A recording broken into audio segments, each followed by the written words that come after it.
foster friends, this is Jill with the Foster Life, and I am coming to you today from a church parking lot in Goshen, Indiana, where I just attended Empowered to Connect. And if you are a foster parent or an adoptive parent and you have never experienced the Empowered to Connect simulcast, you should.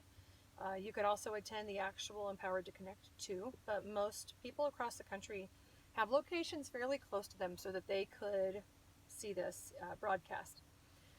So today was a bit of an emotional day for sure, and this is one of those days where you leave a training feeling very rejuvenated, and you also leave it with a lot of regrets. And so it's kind of interesting how you can feel both of those at the same time, those emotions. So this is all about TBRI, which is trust-based relational intervention, and it's the most intense trauma-informed care, really, that you can experience. So trauma-informed care, we're talking about children, how we really need to address the trauma rather than medicate or numb.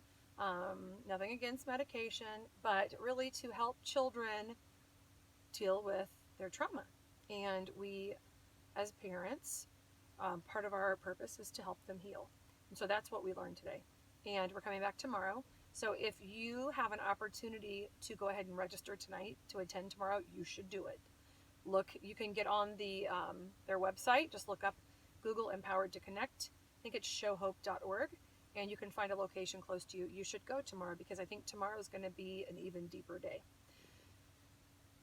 So a few things I just want to share, things that came up today. So I was fiercely reminded today that I wish I had had this thorough training when I first became a foster parent.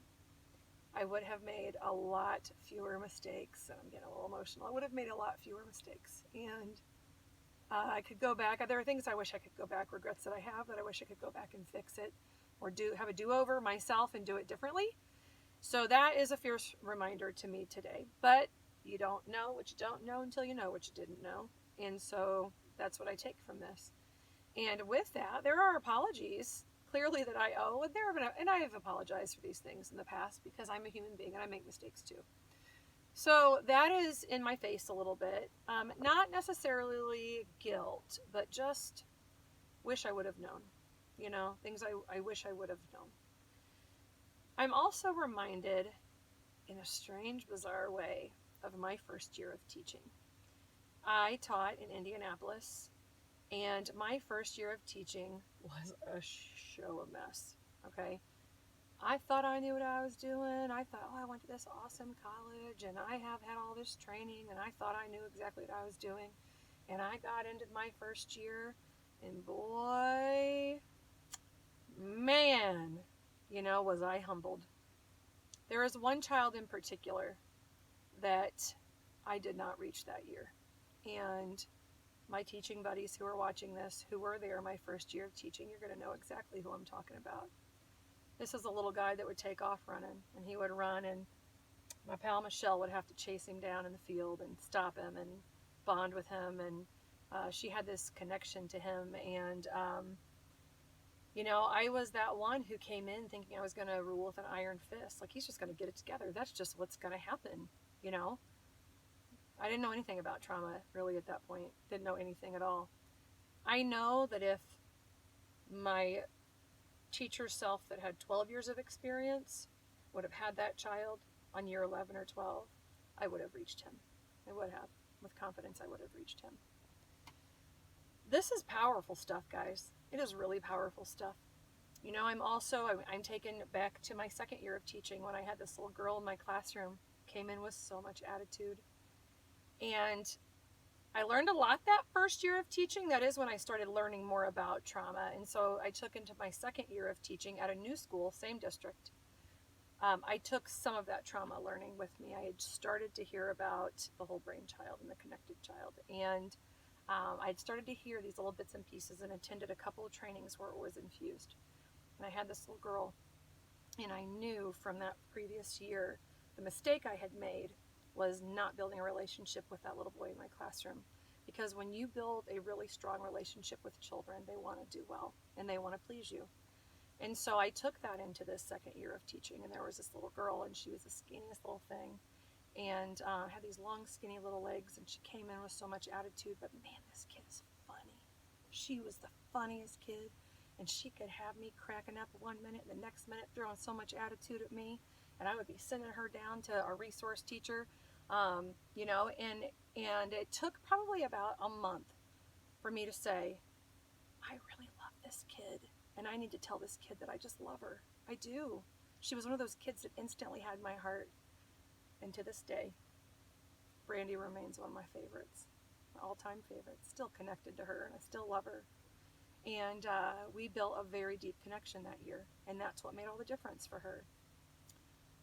And then I'm taken to probably around the year 2004. I was 4 to 5 years deep in my teaching. This is the point where I knew relationship was everything, and I was experiencing the success of that as a teacher. And this little boy walked into my classroom.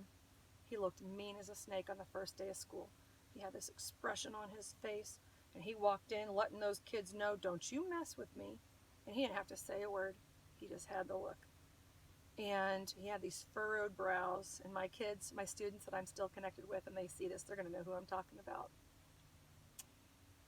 He became my mission that year.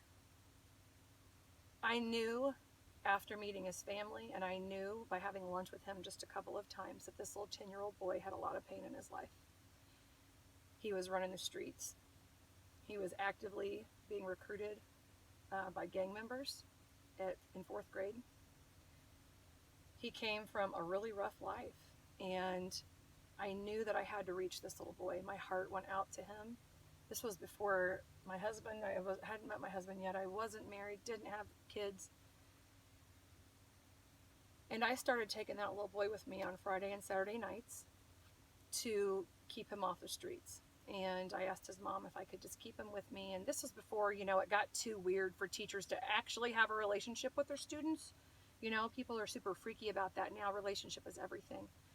And I would keep that little boy busy on Friday and Saturday nights, and he didn't know why. He didn't know why I specifically made it Friday and Saturday nights, but my goal was to keep him from being recruited into a gang. And so I would take him to auctions with me. I am an auctioneer as well. I do charity auctions now, but at that time I would take him to the auction house with me. That's how I paid off my college loans as a teacher. And I would be auctioneering, and he would be carrying boxes to people and working for tips, and he loved it. And